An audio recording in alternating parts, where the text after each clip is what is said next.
ఇది మీకు ఇందాక చెప్పినట్టుగానే డబ్బులు ఎక్కడ ఖర్చు పెట్టాలి, ఎక్కడ ఖర్చు పెట్టకూడదన్న ఒక బాధ్యతతోటి కుటుంబ ప్రభుత్వం చాలా బాధ్యతగా ఉంటుంది.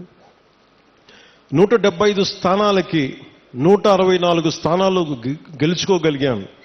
21 ఎంపీస్ని కొట్టగలిగామంటే మీరు మా మీద పెట్టిన నమ్మకం. మీ నమ్మకాన్ని మేము అమ్ము చేయకూడదని చెప్పి ఈ రోజున ఓట్లు వెయ్యని అల్లూరు సీతారామరాజు జిల్లాలో ఓట్లు పడని మనకి పార్వతీపురం మన్యం ప్రాంతంలో మేము తిరిగి రోడ్లు ఎందుకు వేస్తున్నామంటే మాకు తనా మనా భేదం లేదు. మీరు ఓటు బ్యాంకా కాదా అని కాదు, మీరు మా వాళ్ళ కాదా, మా గుండెల్లో పెట్టుకుంటాము.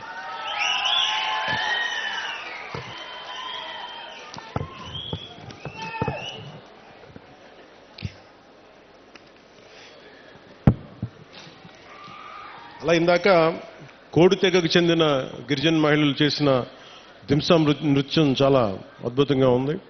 వారికి నా ప్రత్యేక ధన్యవాదాలు తెలియజేసుకున్నాను. అలాగే కువి లాంగ్వేజ్లో కువి భాషలో నేను మాట్లాడాను.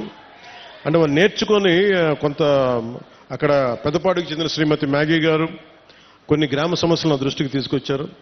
అలాగే ప్రైమరీ స్కూల్లో పెద్దపాడు టీచర్ రంగయ్య గారు ప్రత్యేకించి పిల్లలకి ఎలా పాఠాలు చెప్తారో చెప్పి చాలా అద్భుతంగా చేశారు. చాలా అలాగే వర్షాలు పడుతున్న సమయంలో మాకు స్కూల్కి నీళ్లు గారిపోతున్నాయంటే వెంటనే అతి సమీపంలోనే అంటే వెంటనే 12 పనులు అడిగారు. ఆ 12 పనులని